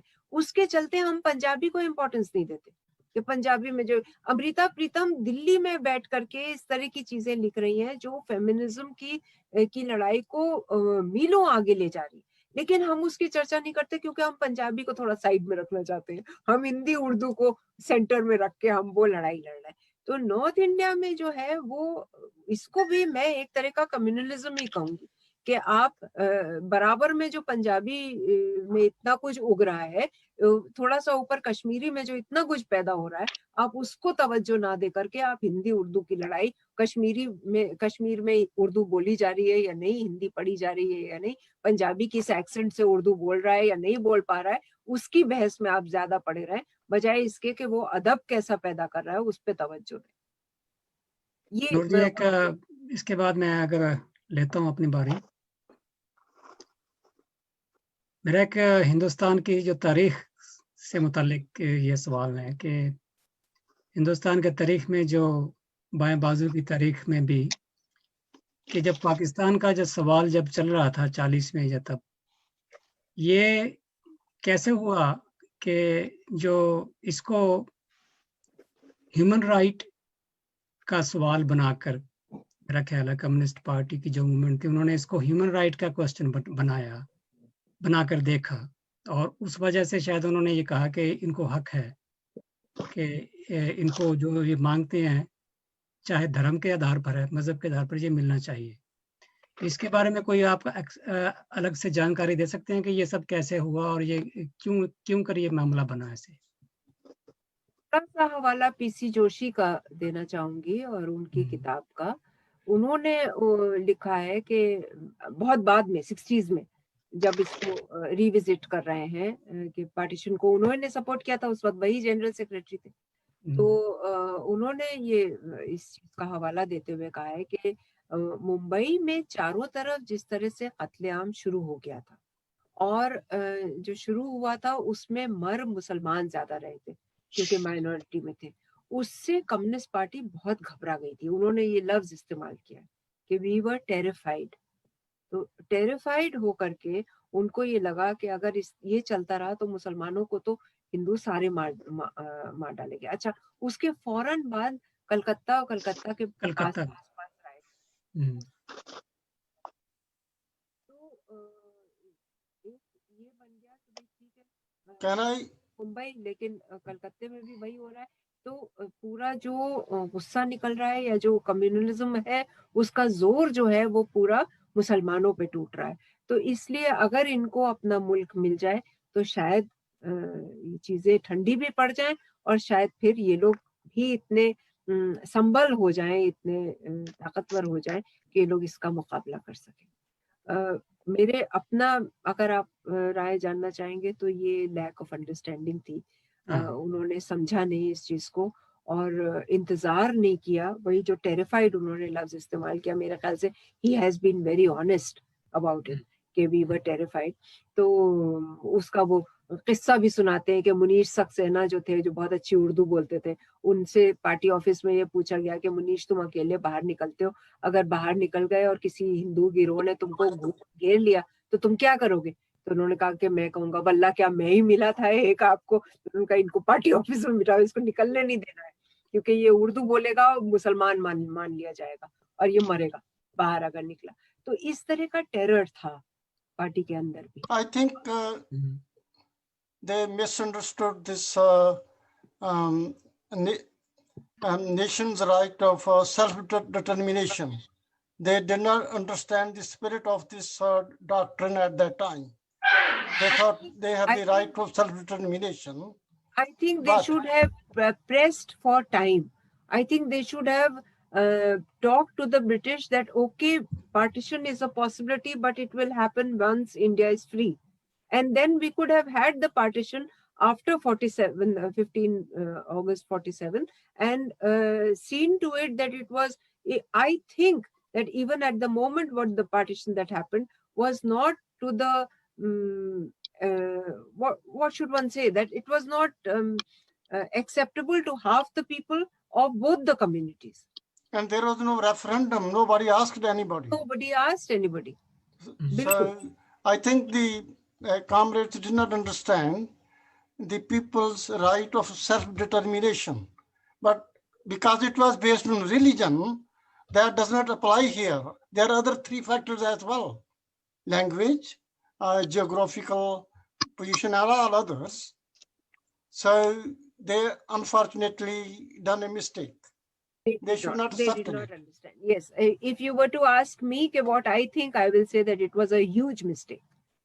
It was a huge mistake, and the results have been that happened bloodshed, and we are still fighting with each other. We are still fighting, yes. And we don't know how long will it carry on. कौन सी जंग कौन हारे कौन सी जंग, उससे कोई बहस ही नहीं है। आवाम तो पिसी रहे। हाँ। मैं चाह रही थी कि कॉमरेड नूर से अगर एक सवाल पूछूं। मेरा नाम फारिया अतीक है, अगर मुझे इजाजत हो तो। जी पूछिए। जी जी। कॉमरेड, पहली बात है कि आपकी गुफ्तगू सुन के बहुत ज्यादा जो है ना वो आप कह सकते हैं कि बहुत अरसे के बाद दिल चाहा कि इतनी देर बैठ के ऑनेस्टली कि कोई जो है डिबेट सुनी जाए, क्योंकि हम लोग वैसे भी अब टाइम स्पेन की वजह से हमारा अपना टाइम जो है वो होता ही नहीं है कि हम जो है वो आप कह सकते हैं कि बच्चों की तरह कंसंट्रेट ही नहीं कर सकते 2, 4, 5, 6 मिनट की वजह से ज्यादा या सोशल मीडिया के आने की वजह से हम लोग हर वक्त फ्लिप करते रहते हैं, स्क्रॉल अप या स्क्रॉल डाउन करते रहते हैं सोशल मीडिया पे। तो मेरा ख्याल है मैं जाती तौर पे ये कहूंगी कि बहुत अरसे के बाद मैंने कोई चीज इतने गौर से और खुशी के साथ सुनी। मेरा सवाल ये है कि इसलिए कि आपकी गुफ्तगू बहुत दिलचस्प थी, असली बात ये है, आई अप्रिशिएट इट ऑल। और मेरा सवाल ये है कि हम कैसे सबको साथ लेके चल सकते हैं, क्योंकि ये तो समझ आ चुकी है इतने सारे सालों में कि कोई भी एक पीछे रह जाएगा तो जो है पीस नहीं हो सकता, हुआ वो कश्मीर का इशू हो, हुआ वो 7 सिस्टर स्टेट्स हो, हुआ वो बंगाल के अंदर इश्यूज हों या कोई भी बॉर्डरलैंड के इलाका हो। तो अब जबकि इशू यही है कि जाहिर सी बात है कहीं भी एक अगर एक जगह पे मसाइल हैं तो उसका इफेक्ट ओवरऑल हर तरफ देखने में आ रहा है, इसीलिए दोस्ती नहीं हो सकती, इसीलिए जो है वो ट्रस्ट नहीं कायम हो सकता। क्या तरीकाकार होगा, एक तो ये सवाल है। सेकंड क्वेश्चन ये है कि जो यंग जनरेशन है जिनको हमारे शेयर्ड हेरिटेज के हवाले से इंफॉर्मेशन नहीं है, मीनिंग कि मेरे से पहले वाली जो जनरेशन थी, जैसे मेरी माँ थी, तो वो जिस तरह लिटरेचर पढ़ती थी उस तरीके से मैं नहीं पढ़ सकी, जिस तरह मैं पढ़ रही हूँ तो मेरे बच्चे नहीं है या वो इंटरेस्टेड नहीं है। लेकिन ये बहुत इंपॉर्टेंट है क्योंकि हम इससे फिर आइडेंटिटी क्राइसिस स्टार्ट हो जाते हैं। तो क्या ऐसा तरीकाकार है कि नौजवानों को अपने साथ इस स्ट्रगल में शामिल किया जाए? क्या चीजें हैं जो हम लैक करते हैं और क्या चीजें हैं कि जो हमें जरूरत है जिसके ऊपर काम किया जाए? सवाल का पहले जवाब दूं। मैं समझती हूँ कि लिटरेचर और कहानी खास करके बहुत बड़ा, बहुत मजबूत टूल है हमारे हाथ में। जाहिर है कि इस वक्त लोग उस तरह के नौजवान जो हैं वो लंबी लंबी कहानियां, लंबे लंबे उपन्यास, नॉवेल्स नहीं पढ़ना चाहते। मुझे याद है जब मुझे भी 12-13 साल की उम्र में मेरी माँ ने कहा था कि and quiet flows the Don पढ़ लो, तो वो 5 वॉल्यूम्स में ये है, नॉवल है। और मैंने सर पकड़ लिया था कि मतलब मैं माँ को मेरी क्या क्या सवार हुआ है कि मुझे कह रही है 5 वॉल्यूम्स में, वो एक किताब है, वो पढ़ना शुरू करो। It took me 2 years to read it by the way, but जाहिर है कि उसका फायदा मुझे बहुत हुआ रूसी हिस्ट्री समझने में भी और रूसी कल्चर को समझने में। अब जो हमारे पास दौर है, जो आप कह रही हैं कि 5 मिनट से 6 मिनट से ज्यादा किसी की यही नहीं होती, अटेंशन स्पैन ही नहीं है, तो उसको मद्देनजर रखते हुए मेरे ख्याल से हम लोगों को छोटे पॉडकास्ट बनाने चाहिए, छोटी कहानियों के, और उनको प्रोपोगेट करना चाहिए। एक बार मेरे ख्याल से कहानी में दिलचस्पी पैदा हो जाए। आप भी याद करें, बचपन में आपकी कहानी से दिलचस्पी पैदा हुई थी अपनी नानी दादी की कहानी सुनाने से रात में, है ना? तो वहां से दिलचस्पी अगर पैदा हो जाती है तो फिर वो दिलचस्पी कायम रहती है और वो फिर बढ़ती जाती है वक्त के साथ साथ। फिर आप लिटरेचर को छोड़ नहीं पाते, आप किताबों को छोड़ नहीं पाते। हम लोगों की तरफ से भी थोड़ी सी ये हुआ है, गफलत हुई है कि हम लोगों ने बनाई नहीं इस तरह की चीजें जो नौजवानों को हजम हो सके और जो नौजवान पसंद करें। जहां तक रही दूसरी बात, पहली बात कि हम सबको लेकर के कैसे साथ चल सकते हैं, मेरे ख्याल से सबको ये एहसास करने की जरूरत है कि हम लोग मिल के जो कुछ हासिल कर सकते हैं वो हम अलग अलग नहीं कर सकते।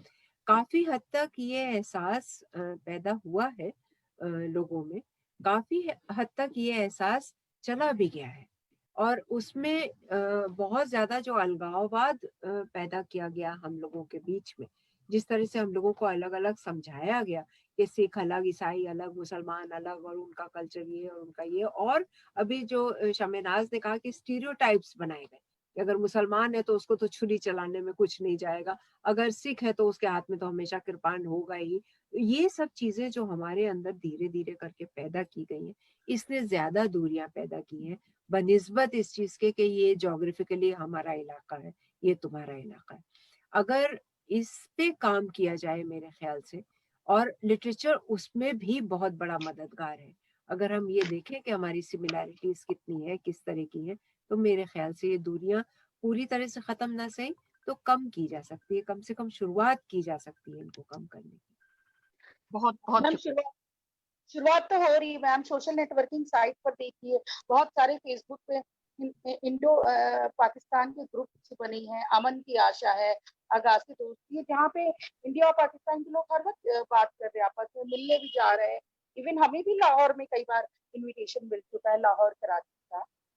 तो आज सोशल नेटवर्किंग की वजह से, साइट की वजह से लोगों में थोड़ा सा दोस्ती की लहर आ रही है हिंदुस्तान और पाकिस्तान के लोगों की। हाँ, वो फारिया सिर्फ वहाँ की नहीं बात कर रही थी, वो सेवन सिस्टर्स की भी जैसे उन्होंने बात की, वो बात भी कर रही थी, और कश्मीर की भी बात कर रही थी। कश्मीर का मसला बहुत बड़ा मसला है, और हम लोग उसको सिर्फ क्योंकि वो कंप्लीटली द नॉर्थ है, उसको ये मान के नजरअंदाज कर देते हैं कि वहाँ सब कुछ सॉल्व हो गया, क्योंकि वहाँ पे पूरी तरह से फौज ने टेक ओवर कर लिया है। सॉल्व कुछ नहीं हुआ है। कश्मीर में मसला अभी भी उतना ही बड़ा बना हुआ It has become worse.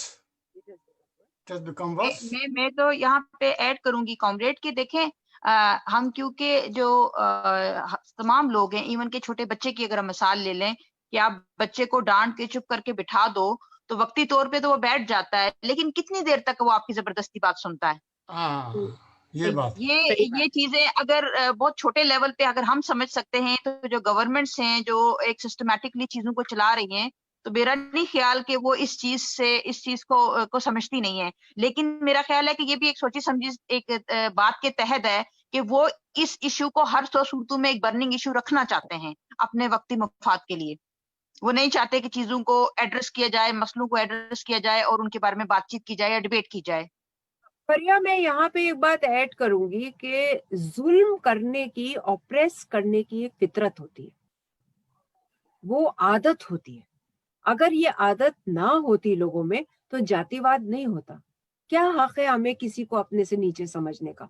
क्या हक है हमें ये कहने का कि ये तो पैर से पैदा हुआ है ब्रह्मा के, और ब्राह्मण जो है वो सर से पैदा हुआ है?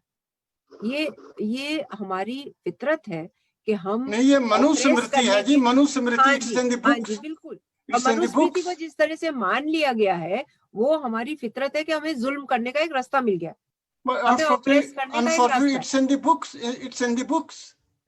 मनुस्मृति में है जो सब कुछ। Right. So these books have to be condemned, and these books have to be openly burned, which Baba Saheb Ambedkar did. बिल्कुल। The same way we have to be strong in this and condemn that जहाँ पे जुल्म जिस तरह से भी हो रहा है, उस जुल्म को हमें रोकने की जरूरत है। We have to stand with humanism. That's right. और वो मार्क्सिज्म, उसका भी एक रास्ता है। बिल्कुल बिल्कुल। और यहाँ पे कॉमरेड ऐड की जाएगी कि बहुत सारे जो हमारे लिखने वाले भी हैं और जो खूबसूरत लिखते हैं, जो माशरे के हवाले से सोसाइटी के अंदर जो मुश्किल मसाइल है उनके हवाले से लिखते हैं। आप ये देखिए कि उनको कैसे डिफरेंटली ट्रीट किया जाता है। जैसे अरुंधिता रॉय हैं इंडिया के अंदर, वो बहुत खूबसूरत लिखती हैं और खासतौर पे हमारे लिए तो इसलिए भी इम्पोर्टेंट है कि वो कश्मीर के हवाले से लिखती हैं। वो पाकिस्तान में हमारे लिए बड़ी फेवरेट हैं। जबकि आसमा जहांगीर जो कि ओवरऑल पाकिस्तान के अंदर मैं समझती हूँ कि एक ही इंसान थी कि जो बहुत बड़े इंटरनेशनली फेम की खातून थी, लेकिन समहाउ लोग उनके खिलाफ बात करते हैं। तो मुझे हैरानगी होती है कि आपके जो इंटरेस्ट में जो इंसान लिख रहा है वो किसी दूसरे मुल्क का है तो वो आपका पसंदीदा है, जो आपके अपने मुल्क का है और वो आप उसकी अगर उसका सच्चाई जो है वो आपको पसंद नहीं आ रही तो आप उसके अगेंस्ट हो जाते हो। वो हम बैलेंस करते हैं। हम आसमा जहांगीर को पसंद करते हैं, हम अरुंधति को नहीं पसंद करते। हमारे यहाँ उतनी गालियां अरुंधति को मिलती हैं, आपके यहाँ उतनी गालियां आसमा जहांगीर खाती है, तो को मिला करती थी। तो वो उस मामले में हम लोग, वो जो फहमीदा रियाज की बात है ना कि तुम तो हम जैसे निकले, तो वो वही वाली बात है। हम लोग वी आर इक्वल, इस मामले में इक्वल है। बिल्कुल। मैम फैज अहमद फैज पर भी तो ये बातें लागू होती हैं। जब तक उनको पाकिस्तान में गवर्नमेंट के अगेंस्ट में उनके वो नज्म यूज की जाती थी, तब तक वो हमारे लिए बहुत अच्छे थे। अब यहाँ पर हम देखेंगे पर कितना ज्यादा बवाल होता है जब यहाँ के गवर्नमेंट के अगेंस्ट भी ये एक डीसी उठ के कह देता है कि फैज जो है वो तो एक्चुअली हिंदुइज्म के खिलाफ लिख रहे हैं उस नज्म में। है ना? जबकि वो बहुत पॉपुलर थे, इससे पहले तक तो वो बहुत पॉपुलर थे। इस मामले में मेरे ख्याल से दोनों मुल्कों में एक ये है कि जो भी इस वक्त इस दौर में खास करके जो भी मुंह खोल रहा है, जो भी सच बात कहने की कोशिश कर रहा है, वो उमर खालिद हो, वो कन्हैया हो, वो अरुंधति रॉय हो, उसको मुझे एक क्वेश्चन अब मेरे मन में आया है, ये जो देशद्रोही का जो नया कॉन्सेप्ट है, ये कहाँ से पैदा हो गया? मेरे ख्याल से दोनों मुल्कों में एक ये है कि जो हाँ जी, कंसेप्ट तो मतलब अंग्रेजों से ही आया होगा मेरे ख्याल से। नहीं जी, अब तो ज्यादा, उन्होंने अभी ज्यादा है। बनाया हुआ वो है जो लगाया जा रहा है कन्हैया पे भी और उमर खालिद पे भी, उसी वक्त का है। पाकिस्तान ने भी सज्जाद ज़हीर पे भी जो लगाया था वो भी अंग्रेजों का ये बनाया हुआ था, और उसी को बेसिस बना करके जो लॉयर था सज्जाद ज़हीर का, जिसने पूरा ये लिखा था डिफेंस में, वो इसी चीज यूएपीए क्या है? ये यूएपीए, इसीलिए हैंगिंग सज्जाद ज़हीर की रुकी और उनको उनकी सजा 4 साल की में कन्वर्ट की गई। कॉमरेड, आपसे एक सवाल और मैं करूंगी, क्योंकि हम सारे के सारे लेफ्ट जो है वो स्कूल ऑफ थॉट के साथ जुड़े हुए हैं। लेकिन क्या आपको लगता है कि बहुत सारी जगहों पे हमें कहीं ना कहीं जाके लगता है कि हम रैशनैलिटी से या प्रैक्टिकलिटी से बहुत दूर जाते जा रहे हैं? यानी कि हम सिंबलाइज ज्यादा करते हैं चीजों को, हम स्लोगन्स पे या उन चीजों पे अमल ज्यादा कर रहे हैं, लेकिन जो प्रैक्टिकल चीजें हैं, जो प्रैक्टिकल एस्पेक्ट्स हैं सोसाइटी के, उनके ऊपर कहीं ना कहीं जाके हम उस तरीके से काम नहीं कर पा रहे या नाकाम हो रहे हैं। एक मिसाल दीजिए। जैसे कि आप देखिए कि लेफ्ट की बहुत सारी पार्टियां हैं हमारे पाकिस्तान के अंदर। तो मैं क्योंकि वहां से हूँ, जम्मू कश्मीर के उस हिस्से से हूँ जो पाकिस्तान में है, तो डेफिनेटली मैं उसी की मिसाल दे सकूंगी कि पहली बात है कि वहां पे स्टेट ऑपरेशन बहुत ज्यादा रहा। उन्होंने तो उसको पनपने ही नहीं दिया और बहुत सारा बड़े बुरे तरीके से उनको जो है वो स्प्रेस किया। लेकिन जहां कहीं भी हैं वो टोलियों में बटी हुई हैं और वो नौजवानों को मायूस करती जा रही हैं, बशमूल मेरे भी जैसे बहुत ज्यादा ऑप्टिमिस्टिक बंदे को जो आपकी तरह ये कहता है कि भाई हालात खराब है लेकिन ठीक हो जाएंगे, हमें उसके साथ जुड़े रहना है। लेकिन हम कहाँ जाके उनके सवालों के सही जवाब नहीं दे पाते। हम जब वो ये बात करते हैं कि आप यूटोपिया का शिकार हो या आप ऐसे समाज की बात, जैसे फ्री मार्केट है, तो फ्री मार्केट के अंदर बाकी जो पूरी दुनिया के लोग हैं वो चल रहे हैं और वो मुल्क जो है वो मीनी के कामयाब हो रहे हैं, क्या कहते हैं, कैपिटल के हवाले से, या जिसमें कामयाबी की शरह ये है कि उनके लोग बेहतर तरीके से रह रहे हैं। जबकि कम्युनिस्ट जो ब्लॉक्स हैं या वो उनके रहने वाले जो लोग हैं माशी तौर पे वो बहुत पीछे जा चुके हैं। तो बेहतर नहीं है कि हम जो न्यू लिबरलिज्म है या जो उनका जो इशू है उसको लेके चलें और उसी को एड्रेस करें? मैं सिर्फ एक मिसाल दूंगी। मैं ताशकंद गई, पहले थी 86-87 में ताशकंद में थी काफी लंबा अरसा, और फिर अभी गई कुछ 1 साल पहले, 7-8 साल पहले। तो वहां पर पब्लिसाइज ये किया जा रहा है कि देखिए हमने जो है तुर्कमेनिस्तान तक, ताशकंद से लेकर के तुर्कमेनिस्तान तक सड़क बना दी। तो मैंने वहां पर कॉमरेड से यही कहा, मैंने कहा सड़क अभी कहाँ बनी है, ये तो सड़क मैं देख के गई हूँ और मैं इस सड़क पे ड्राइव किया है मैंने दोस्तों के साथ अपने। आपने जो आज के लोग हैं, आप लोगों ने सिर्फ उन सड़क पे बल्ब बदले, सड़क तो पहले से मौजूद थी, सड़क तो कम्युनिस्ट गवर्नमेंट ने बनाई थी, आप उसका क्रेडिट ले रहे हैं।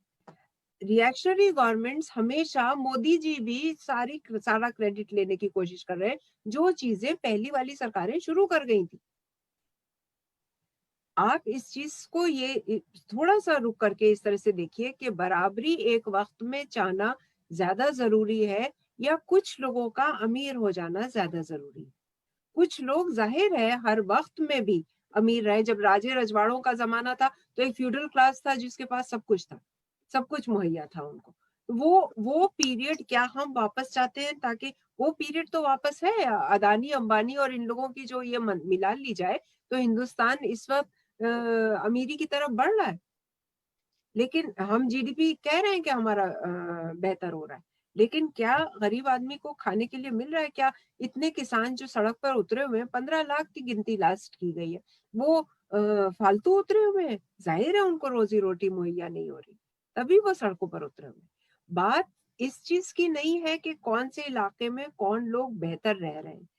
बात यह है कि बेहतर तरक्की हो पा रही है कि नहीं, बराबरी पाई जा रही है कि नहीं। मैं चीन की इस वक्त नहीं है, इस पे जरूर बात करेंगे। चीन में कम्युनिस्ट मूवमेंट से, पूरे सोशलिज्म से जो मूवमेंट हुआ है टुवर्ड्स कैपिटलिज्म, वो किस तरह से मुमकिन हो पाया?